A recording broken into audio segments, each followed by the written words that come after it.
Hari ini tidak terasa sudah 2 tahun kita menjalani ibadah for bersama-sama. Ada memori yang banyak sekali yang kita jalani. Ada yang diberkati melalui komunitasnya, melalui carousel, melalui outing, melalui firman yang disampaikan.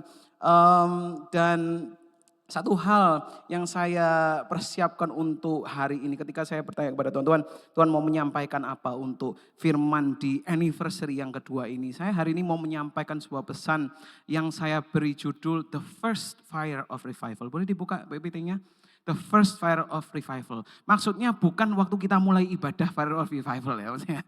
Tetapi Fire of Revival, kebangkitan, api kebangkitan yang pertama. Dan maka dari itu saya tadi bilang tidak sebuah kebetulan kita berbicara tentang hari Pentakosta.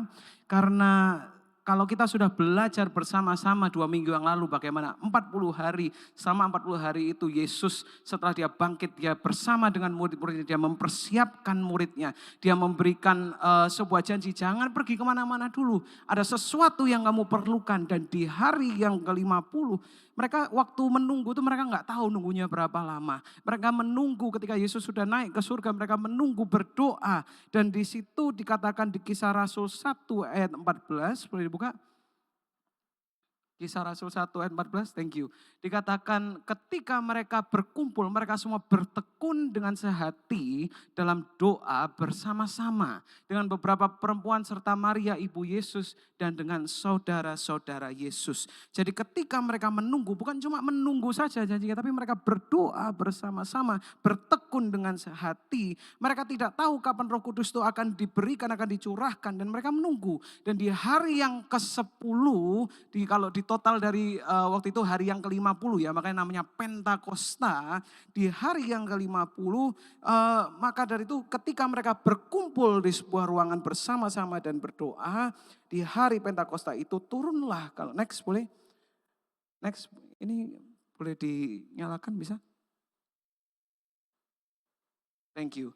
Dikatakan ketika mereka berkumpul pada hari itu, tiba-tiba turunlah dari langit suatu bunyi seperti tiupan angin keras yang memenuhi seluruh rumah di mana mereka duduk dan tampaklah kepada mereka apa? Tampaklah apa? Lidah-lidah seperti nyala api yang bertebaran dan hinggap pada mereka masing-masing. Turunlah Roh Kudus, tercurahlah Roh Kudus pada mereka. Lalu ketika itu terjadi mereka dipenuhi dengan Roh Kudus dan mereka berkata-kata dalam bahasa yang lain dikatakan dalam firman Tuhan. Ada yang berbahasa dalam bahasa Arab, ada yang berbahasa dalam bahasa Mesir, Roma, Asia, banyak sekali seperti mereka tuh orang sana. Lancar sekali. Bayangkan kalau kalian tiba-tiba di sini bisa bahasa Mandarin dengan lancar gitu ya. Luar biasa enggak? Luar biasa, keren sekali. Dan mereka menceritakan tentang perbuatan-perbuatan besar yang dilakukan oleh Allah. Boleh next multimedia? Di situ mereka berbahasa-bahasa seperti yang mereka dapatkan oleh Roh Kudus dan semua orang yang melihat mereka, semua yang melihat terjadi ini ada yang takjub, wah ini hebat sekali, ini apa yang terjadi? Tapi ada juga yang merasa kayaknya orang-orang ini mabuk. Kayaknya orang-orang ini orang mabuk deh. Tetapi lalu bangkitlah Petrus, next Kevin. Bangkitlah Petrus dan dia mulai berfirman, yang terjadi ini bukan orang-orang ini mabuk. Tapi inilah yang dijanjikan oleh Tuhan. Inilah penggenapan janji Tuhan tentang Roh Kudus. Lalu Petrus mulai memberitakan Injil tentang Yesus, tentang kematiannya, kebangkitannya. Tentang bahwa Yesus adalah Tuhan dan Mesias. Dan ketika mereka mendengar itu, orang-orang ini mulai bertanya. Mereka tergerak, mereka mengatakan apa yang bisa saya lakukan, apa yang harus aku lakukan. Next Kevin. Lalu Petrus berkata, jawab Petrus kepada mereka, bertobatlah dan hendaklah kamu masing-masing memberi apa? Memberi dirimu dibaptis di dalam nama Yesus Kristus untuk pengampunan dosamu, maka kamu akan menerima karunia Roh Kudus. Next. Kisah Rasul 2 ayat 41, maka yang terjadi adalah orang-orang itu akhirnya menerima perkataan itu dan memberi diri mereka dibaptis dan pada hari itu jumlah mereka bertambah kira-kira berapa? Berapa? 3.000 jiwa. Bisa bayangkan kalau kita kumpul di sini terus tiba-tiba ada 3.000 jiwa yang masuk ke tempat ini, kayaknya gedungnya aja nggak cukup. Pertanyaan saya hari ini adalah, next, dari cerita yang kita sudah dengarkan, dari kejadian apa yang kita baca bersama-sama tadi, when did the revival start? Di manakah kebangkitan rohani itu mulai? Apakah kebangkitan itu dimulai ketika 3.000 orang itu bertobat? Apakah itu dimulai ketika mujizat-mujizat itu mulai terjadi? Apakah revival itu dimulai ketika keramaian itu mulai datang? Hari ini saya mau mengajarkan dan saya mau kita semua belajar bahwa revival itu sebenarnya mulai jauh sebelum dari hal-hal itu terjadi. Seringkali kalau kita mendengar tentang kata revival, next Vin, kita menghubungkan kata revival dengan orang yang banyak, massa yang banyak. Kita menghubungkan kata revival dengan suasana yang heboh, dengan KKR yang besar, acara yang besar di mana banyak sekali orang berkumpul, banyak sekali orang melompat-lompat memuji Tuhan dan kita mengecap itu, oh itu yang namanya revival. Walaupun betul sebetulnya revival atau kegerakan, kebangkitan rohani itu bisa menjadi sesuatu yang besar, tetapi revival itu lebih dari sekedar suasana yang ramai. Revival itu lebih dari cuma kumpulan orang yang banyak. Karena kita bisa saja berada di tempat yang banyak orangnya, tetapi hati kita tetap jauh dari Tuhan. Kita bisa datang ke KKR, kita bisa menangis di KKR, angkat tangan di KKR, tapi waktu pulang kita merasa kosong.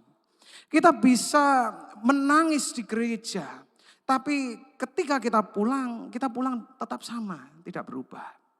Kita bisa ada di gereja aktif melayani, kita memimpin di depan, tapi hati kita sebetulnya kosong.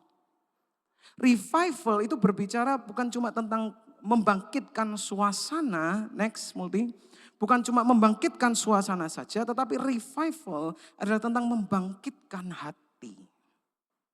Revival itu berbicara tentang membangkitkan hati kita bersama. Next, dan ketika Tuhan mau melakukan sesuatu yang besar, seringkali yang Tuhan cari itu bukan keramaian.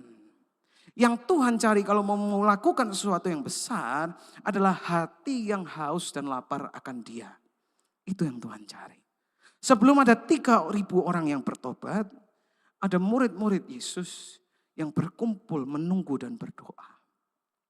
Menunggu dan berdoa dengan penuh kehausan dan penuh dengan kelaparan.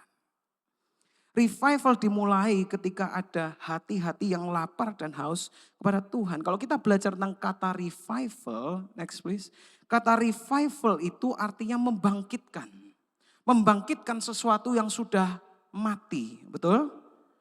Itu yang namanya revival atau revive. Seperti api yang mulai padam, maka api itu dipadamkan atau dinyalakan kembali, itu revival.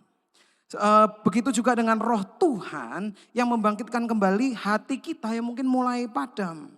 Ray Pritchard mengatakan, next please. Revival begins with the person you see when you look in the mirror. Revival atau kebangkitan itu dimulai dengan orang yang kita lihat ketika kita melihat ke dalam cermin. Yaitu siapa? Diri kita sendiri. Revival itu bukan dimulai ketika orangnya sudah ada 3.000. Revival itu bukan dimulai ketika orang-orang satu Indonesia sudah bertobat lalu itu yang namanya revival. Bukan. Revival begins dimulai ketika melalui orang yang melihat di dalam cermin itu yaitu diri kita sendiri. Katakan kepada sebelah kalian, revival dimulai dari diriku. Oh, kurang percaya nih. Katakan revival dimulai dari diriku. Oh, katakan sekali revival dimulai dari diriku. Kayaknya masih nggak percaya ini. Kayaknya harus ngasih tahu temannya, revival dimulai dari dirimu. Lah, betul. Revival bukan nunggu orang banyak. Revival bisa kita alami hari ini. Kita bisa alami di rumah kita sendiri. Kita bisa alami dalam hidup kita karena revival itu dimulai dari diri kita. Amin. Pertanyaannya adalah bagaimana kita bisa mengalami kebangkitan atau revival itu di dalam kehidupan kita. Next please. Bagaimana kita bisa mengalami kebangkitan? Siapa yang di sini mau mengalami revival dalam kehidupan kalian? Amin. Tapi bagaimana caranya? Bagaimana kita bisa haus dan lapar lagi akan Tuhan? Bagaimana seseorang yang hatinya sudah dingin bisa berapi-api lagi dan mengalami kembali hadirat Tuhan? Bagaimana seseorang yang lemah bisa kembali memiliki kerinduan akan Tuhan? Kepingin gak kita semua? Kepingin. Bagaimana caranya? Yang pertama adalah, next, kita perlu untuk make room for God. Katakan make room. Katakan make room. Kok lemes semua hari? Katakan make room. Yes, make room for God. Kalau bahasa Indonesianya adalah memberikan ruang untuk Tuhan. Tapi saya mau mengganti sedikit karena saya merasa memberi ruang tuh kayak ada ruangan diberikan kepada Tuhan. Tapi kalau kita belajar tentang make room, kalau bahasa Inggrisnya kita kalau ada di tempat yang rame nih, lalu kita bilang, ayo make room, make room. Make room itu bukan cuma ada ruangan diberikan kepada orang itu, tetapi kita dengan intensional membuat sebuah ruang supaya orang itu bisa masuk. Kalau ada keramaian nih, lihat di airport ada artis misalnya, contoh siapa nih yang lagi ramai? BTS, BTS masih ramai BTS. Kalau BTS datang di airport nih, ramai nggak? Ramai nggak? Terus kalau mau BTS lewat gimana caranya? Bisa nggak? Bisa, tapi harus make room, harus membuat sebuah ruang supaya mereka bisa lewat nih. Harus menyingkirkan yang ada di tengah-tengah ini, dibuat sebuah ruangan supaya mereka bisa masuk. Itulah artinya make room for God. Bukan cuma ada ruang kita kasih kepada Tuhan, tetapi secara intensional kita membuat ruang untuk Tuhan dan pekerjaannya di dalam hati dan hidup kita. Saya mau kasih contoh, siapa yang di sini di rumah punya gudang? Ada yang punya gudang di rumah atau rumahnya gudang mungkin di sini ya. Kalau misalnya kita punya satu gudang nih dan kita isi dengan penuh, kita taruh meja, kita taruh lemari, kita taruh barang-barang sampai penuh nih. Lalu kita lupa, ruangannya sudah penuh, kita ini lupa. Ini lupa dimasukin nih, meja ini lupa dimasukin nih. Tapi ruangannya sudah penuh. Gimana ya caranya supaya dimasukin? Kira-kira apa yang kita lakukan? Seringkali yang kita lakukan adalah kita berusaha untuk dipaksa dimasukkan, betul? Atau kalau bahasa Perancisnya dijejeli, betul ya? Kita berusaha untuk dimasukkan, sebisa kita didorong supaya cukup, rapi nggak rapi, pokoknya masuklah seperti itu, betul?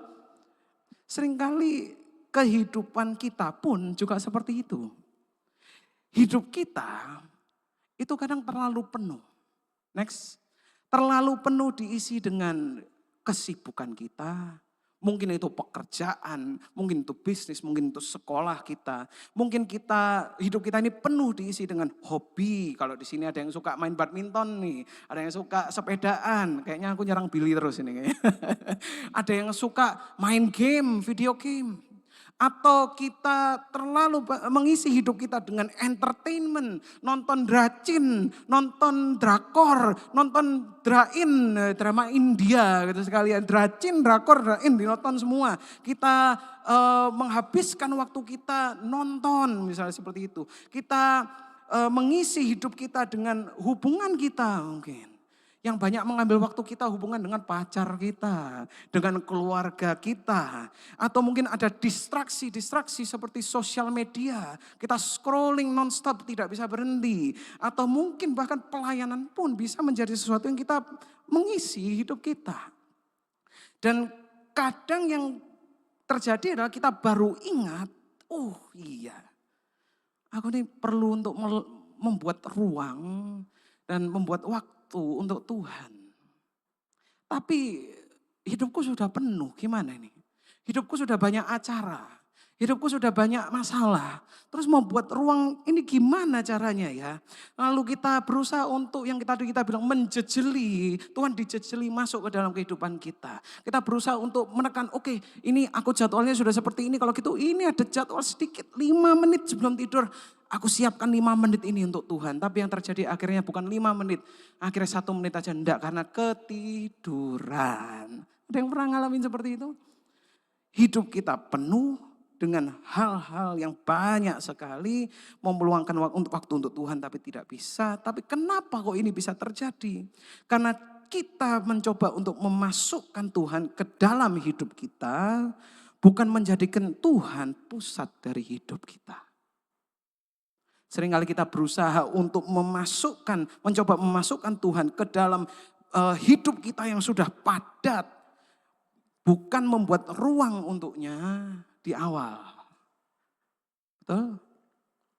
Dan akhirnya kita bilang kepada Tuhan, Tuhan, aku sudah gak ada waktu Tuhan. Tuhan, aku sudah gak ada tenaga, capek Tuhan. Tuhan, aku sudah gak ada ruang yang cukup. Padahal sebetulnya ada atau enggak ruang itu? Ada. Ruang itu ada. Tetapi ruang itu dipakai, diisi, dipenuhi dengan hal-hal yang lainnya seperti ini. Dan sebetulnya yang kita bilang kepada Tuhan itu bukan tidak ada ruang. Yang kita bilang kepada Tuhan itu sebetulnya adalah apa? Tuhan, tidak ada sisa ruang Engkau. Sudah terlalu penuh. Tidak ada sisanya Tuhan. Dan kalau kita baca bersama-sama di Markus 4. Markus 4 itu Yesus menceritakan sebuah perumpamaan tentang seorang penabur yang menaburkan benih. Dan benih itu ada 4 lokasinya. Yang pertama dia jatuh di tengah jalan, di pinggir jalan. Lalu benih itu dimakan oleh burung, betul ya? Benih itu jatuh dimakan oleh burung. Lalu ada juga yang jatuh di tanah berbatu, dia tidak bisa bertumbuh dan berakar dalam, betul? Tapi ada juga yang bertumbuh di tanah yang subur. Dia bertumbuh dan berbuah. Dan ada satu yang menarik sekali yang saya mau bicarakan hari ini, boleh next? Yaitu adalah, dan yang lain ialah yang ditaburkan di tengah apa? Semak duri. Itulah yang mendengar firman itu, lalu kekhawatiran dunia ini, tipu daya kekayaan dan keinginan-keinginan akan hal yang lain, masuklah menghimpit firman itu sehingga tidak berbuah. Firman itu tidak berbuah, bukan karena tidak ditanam. Firman itu tidak bertumbuh bukan karena tidak ditanam, tetapi karena ada banyak hal yang menghimpitnya. Karena ada banyak hal yang memenuhi tempat itu. Dan hal-hal yang memenuhi hidup kita itu tidak hanya menghabiskan ruang, waktu, dan energi kita, tetapi bisa membentuk pikiran, perhatian, keinginan, dan bahkan rasa lapar kita. Coba tanya kepada diri kita sendiri, enggak usah angkat tangan. Siapa yang di sini haus dan lapar akan Tuhan? Siapa yang di sini haus dan lapar akan mencari kebenaran firman Tuhan untuk baca Alkitab, untuk berdoa? Kemungkinan, saya bukan menghakimi ya, tapi kemungkinan jawabannya adalah tidak. Kenapa? Karena apa yang masuk ke dalam hidup kita, apa yang masuk ke dalam diri kita, yang ada kita masukkan ke dalam hati dan pikiran dan hidup kita, itu akan membentuk rasa lapar kita. Saya kasih contoh. Di sini saya pernah ngobrol sama Billy. Saya tadi sebut sepedaan karena saya tahu Billy suka sepedaan, betul?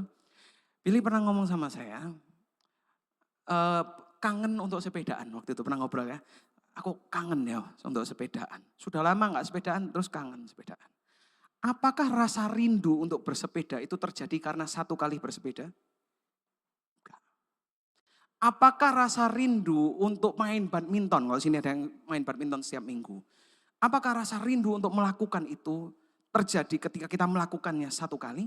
Enggak. Ketika kita melakukannya berulang, 1, 2 kali, 10 kali, seminggu sekali, seminggu 2 kali. Akhirnya terjadi membentuk rasa lapar kita yang akhirnya ketika itu tidak kita lakukan ada sesuatu yang dari dalam kita mengatakan aku rindu untuk melakukan itu. Saya mau kasih contoh yang lain. Saya dibesarkan dengan papa saya itu suka masak. Papa saya itu orang Jawa Tengah. Jadi makanannya semua itu manis. Sambal kasih gula, sop dikasih gula, nasi goreng dikasih gula, ya semua gula gitu ya. Yang lucunya adalah Pastor Fani, mama saya, itu adalah orang yang dibesarkan dengan sehat. Kalau tahu oma saya itu sangat menjaga makannya opa saya dan anak-anaknya. Enggak boleh goreng-goreng, enggak boleh asin-asin, enggak boleh gini, enggak boleh gitu, dijaga dengan sangat baik. Nah yang menarik adalah ketika saya ini besar, saya sudah lama tidak makan masakannya papa saya. Tapi yang terjadi adalah ketika saya ini stres, saya nggak nyangka ternyata yang saya cari adalah makanan yang manis. Ketika saya stres, saya cari makanan dari warung Mbak Yanti namanya. Karena makanan itu masakannya seperti makanan Jawa Tengah di mana rasanya manis-manis semua. Aneh nggak? Nah, kalau kalian melihat Pastor Fani, yang dirindukan oleh Pastor Fani itu berbeda. Pastor Fani tidak akan merindukan yang namanya nasi campur. Yang dirindukan Pastor Fani adalah salad, Bapak Ibu. Kenapa? Karena yang dimasukkan ke dalam hidupnya setiap hari itu membentuk kerinduan dan kelaparannya. Sama dengan diri kita. Yang kita masukkan ke dalam diri kita itu juga akan membentuk kelaparan kita. Kalau yang dimasukkan ke dalam kehidupan kita adalah entertainment. Kira-kira yang kita lapar akan apa? Akan entertainment. Kalau yang kita masukkan adalah sosial media. Waktu pacaran. Yang kita cari apa nanti? Waktu pacaran.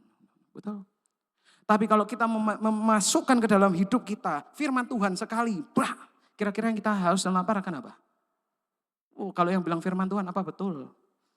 Kita masukkan firman Tuhan satu kali, tapi kita anggap itu harusnya memberikan kita kehausan dan kelaparan? No. Kehausan dan kelaparan itu dibentuk melalui apa yang kita masukkan ke dalam diri kita. Jangan heran kalau hati kita lebih lapar akan hal-hal yang lain daripada rasa lapar akan firman Tuhan dan kebenarannya. Bukan berarti tidak boleh ya. Tidak boleh nonton, gak boleh apa. It's okay. Tetapi jangan sampai hal-hal itu memenuhi tempat yang seharusnya dimiliki oleh Tuhan. If you want to experience revival in your life, start by making room for Him, not leaving room for Him. Next please. Ketika kita ini mau merasakan yang namanya kebangkitan atau mau melihat, mengalami yang namanya kebangkitan dalam kehidupan kita. Kita perlu mulai untuk membuat ruang bagi Tuhan, bukan meninggalkan ruang untuk Tuhan. Bukan memberikan Tuhan sisa-sisanya saja. Make room for God di dalam schedule kita. Make room for God di dalam pikiran kita. Make room for God di dalam perhatian, attention kita. Dalam decision atau pilihan-pilihan kita. Apa hari ini kalau kita bisa refleksikan bersama-sama. Apa yang terus memenuhi hati, pikiran dan hidup kita. Akan membentuk rasa lapar kita. Betul? Apa yang kita masukkan akan membentuk rasa lapar kita. Dan maka dari itu pertanyaannya hari ini adalah, apakah hari ini ada ruang untuk Tuhan bekerja? Next please. Apa yang hari-hari ini memenuhi hati, pikiran dan hidup kita? Dan adakah ruang untuk Tuhan bekerja? Atau apakah kita cuma memberikan Tuhan sisanya saja? Make room for God, not leave room for God. Yang kedua, selain dari membuat ruang untuk Tuhan, kita juga perlu untuk stay close to God. Next please. Mendekatkan diri kepada Tuhan. Sekali lagi next. Revival is not sustained by moments. Revival is sustained by intimacy with God. Momen itu kalau saya boleh translatekan, agak susah mentranslatekan ini. Tapi artinya adalah revival atau kebangkitan itu tidak berjalan terus karena sebuah momen. Tapi dia berjalan terus karena ada intimacy with God, ada kedekatan dan hubungan dengan Tuhan. Momen bisa menyalakan sebuah api, tetapi yang membuat api itu tetap hidup adalah kedekatan dengan Tuhan. Kalau mungkin kita pernah punya teman atau pernah mengalami sendiri di sini yang sudah menikah mungkin, banyak sekali orang yang pasangan lebih tepatnya, banyak sekali pasangan yang mempersiapkan planning untuk pesta weddingnya, betul? Jadi mereka selama bertahun-tahun dari kecil sudah dipikirkan terus nanti pestanya mau seperti ini, mau pakai baju yang seperti ini, nanti budgetnya seperti ini, nggak tahu jadi atau enggak tapi budgetnya segini dulu pokoknya gitu ya. Jadi mereka sudah memikirkan sudah merencanakan dengan sangat banyak. Tetapi kalau kita lihat tidak banyak orang yang betul-betul mempersiapkan diri mereka untuk pernikahan setelah dari pesta itu. Pertanyaan yang lebih penting mana? Pestanya atau pernikahannya? Yang mana Fafa? Kayaknya bisa jawab ini Fafa. Pestanya atau pernikahannya? Pernikahannya. Pestanya betul itu adalah sebuah momen. Tetapi yang menguatkan, yang membuat hubungan ini terus, yang membuat marriage atau pernikahan ini terus berjalan, itu bukan momen itu, bukan pestanya, tetapi kedekatan hubungan yang dibangun selama mereka dalam pernikahan itu, betul? Begitu juga hidup kita di dalam Tuhan bersama dengan revival. Revival tanpa kedekatan dengan Tuhan itu sama seperti pasangan yang pestanya besar, tetapi di dalam pernikahannya tidak ada hubungan dan tidak ada kedekatan. Aneh enggak? Seperti pasangan, pestanya besar, tapi setelah itu enggak ada kedekatan, enggak ada hubungan. Revival cannot be sustained by moments. It has to be sustained dengan kedekatan kita kepada Tuhan. Banyak orang mengejar momen. Banyak orang pergi ke KKR.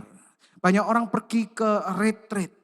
Mereka maju untuk didoakan, altar call, mereka angkat tangan, aku serahkan semuanya, Tuhan menangis, minta dinubuati, mereka minta untuk didoakan, mereka mau untuk rebah, supaya waktu didoakan rebah gitu. Tapi ketika mereka pulang tidak ada yang berbeda. Ketika mereka pulang tidak ada kedekatan dengan Tuhan. Ketika mereka pulang, momen itu cuma akhirnya menjadi sebuah cerita saja. Bahwa itu sesuatu yang pernah terjadi. Revival tidak terus hidup karena satu momen, tetapi terus hidup karena kita terus tinggal dekat dengan Tuhan. Sama seperti sebuah ranting yang tidak bisa hidup dan tidak bisa berbuah ketika dia itu tidak terhubung kepada sumbernya. Next please. Yohanes 15 ayat 5, next sekali lagi. Mengatakan, akulah pokok anggur dan kamulah ranting-rantingnya. Barang siapa tinggal di dalam siapa? Di dalam aku Tuhan dan aku di dalam dia, ia berbuah banyak sebab ia di luar aku kamu tidak dapat berbuat apa-apa. Kita seperti ranting yang tidak bisa hidup dan tidak bisa berbuah kalau tidak terhubung kepada sumber kita. Tinggal di dalam aku itu bukan berarti tinggal di dalam gereja. Karena Abdiel bisa tinggal di gereja, Gibernau bisa tinggal di gereja, betul. Tapi bukan berarti tinggal di dalam Tuhan. Tinggal di dalam Tuhan itu artinya adalah kita punya hidup dekat dengan Tuhan dan terus mencari Dia setiap hari. Pertanyaannya hari next, apakah kita hanya mengejar momen atau kita berusaha untuk stick close, tinggal dekat dengannya setiap hari? Revival itu bukan cuma momennya saja, revival itu adalah kedekatannya. Sama seperti kita berbicara tentang kisah para rasul tadi. Revival itu bukan ketika 3.000 orang datang untuk memberikan dirinya sendiri. Enggak. Revival itu dimulai ketika orang-orang itu menunggu. Mereka berdoa, bersekutu, bertekun mencari Tuhan. Di situ revival sudah terjadi. Dan yang terakhir. Revival, bagaimana cara kita mengalami revival dalam kehidupan kita. Next. Yang ketiga adalah kita perlu untuk respond to God. Meresponi Tuhan. Next please. Kisah Rasul 2 ayat 37 mengatakan, ketika mereka mendengar hal itu, ketika orang-orang yang disampaikan tentang Injil Tuhan, tentang Yesus dan karyanya, ketika mereka mendengar hal itu, hati mereka sangat terharu. Lalu mereka bertanya kepada Petrus dan rasul-rasul yang lain, apakah yang harus kami perbuat, saudara-saudara? Mereka bukan cuma mendengar, lalu terharu, lalu mereka pulang. Mereka bukan cuma menerima firman, lalu firman itu disimpan, lalu mereka pulang. Enggak, mereka meresponi firman. Apa yang harus kami perbuat, saudara-saudara? Apa yang perlu aku perbuat? Next please. Revival bukan hanya tentang mengalami Tuhan, tetapi revival juga tentang meresponi Tuhan. Ada kerinduan untuk bertobat atau berubah, untuk hidup dengan benar. Itu revival. Hari ini, next please. Apa respon kita terhadap Tuhan? Apa respon kita terhadap firman-Nya? Apa respon kita terhadap kebenarannya? Apa respon kita terhadap panggilan Tuhan di dalam kehidup kita? Apa respon kita terhadap rencana Tuhan dalam kehidupan kita? Apakah kita menyediakan atau membuat ruang bagi Tuhan? Atau apakah kita seenaknya sendiri? Hari ini apa respon kita terhadap Tuhan? Dan saya mau tutup dengan satu ini. Boleh next terakhir. Revival starts when you make room for God. Revival continues when you stay close to God. Revival transforms when you respond to God. Kalau kita mau mengalami sebuah kebangkitan di dalam kehidupan kita, kebangkitan itu dimulai ketika kita membuat ruang bagi Tuhan. Kebangkitan itu akan terus hidup dan terjadi dalam kehidupan kita ketika kita mendekatkan diri kepada Tuhan dan memiliki hubungan yang dekat dengan Dia. Dan yang terakhir, revival, kebangkitan itu akan mengubahkan kehidupan kita ketika kita meresponi Tuhan, bukan cuma menikmatinya saja. Amin. Saya minta tim praise and worship untuk naik ke atas. Hari ini mungkin ada di antara kita yang merasa seperti yang pertama. Hidupku terlalu penuh Tuhan. Aku sudah gak ada waktu, aku sudah gak ada tenaga, aku sudah gak ada ruang. Mungkin kita merasa hati kita sudah dingin. Atau mungkin kita merasa hubungan kita semakin jauh dari Tuhan. Tidak berapi-api lagi. Mungkin kita merasa Tuhan sudah lama berbicara, sudah lama menegur, sudah lama memanggil, tapi kita belum meresponi. Belum sungguh-sungguh meresponi apa yang Tuhan katakan. Apa yang Tuhan taruh dalam hati kita. Hari ini, kalau kita mau mengalami revival dalam kehidupan kita, Tuhan sedang memanggil hati kita semua. Karena revival starts in you. Tidak perlu tunggu KKR. Tidak perlu tunggu altar call. Tuhan akan datang di mana kita berada. Amin. Revival dimulai dari diri kita sendiri. Tuhan bukan mau mengadakan acara yang besar, tapi Dia mau membangkitkan apa yang mati, apa yang dingin, apa yang padam di dalam hidup kita. Dia mau membangkitkan tulang yang kering yang ada di dalam diri kita dan memenuhi kita dengan the fire of revival. Dengan Roh Kudus-Nya, apinya yang menyala-nyala dalam kehidupan kita. Hari ini sebelum kita menutup ibadah kita dan menutup firman ini, saya mau mengajak kita semua untuk menyanyikan satu lagu dan meresponi apa yang kita dapatkan hari ini, yang kita terima hari ini. Allah Roh Kudus, jamah hatiku dengan urapan. Urapanmu rindu selalu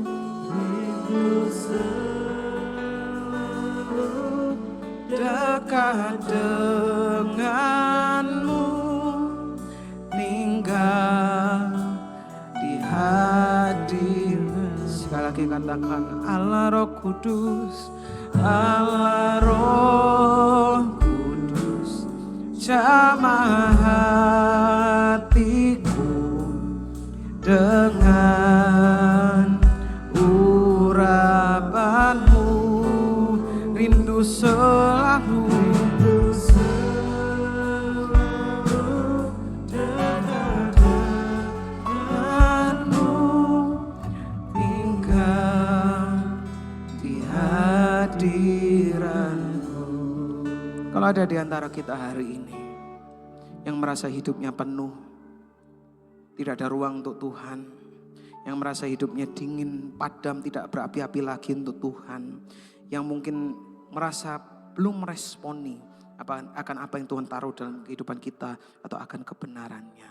Dan kalau kalian rindu untuk melihat ada sebuah kebangkitan dalam kehidupan kalian, taruhlah tanganmu di hatimu. Dan biarlah hari ini Tuhan kembali membangkitkan apa yang mati, membangkitkan apa yang padam, membangkitkan apa yang dingin. Yes. Lihatlah tangan-tangan yang ada di hati Tuhan. Yes. Allah Roh Kudus, jamah hatiku dengan urapanmu, rindu selalu dekat denganmu,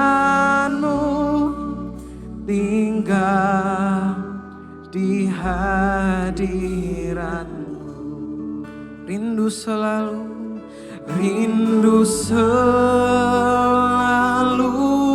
dekat denganmu, tinggal di hati. Sekali lagi katakan rindu selalu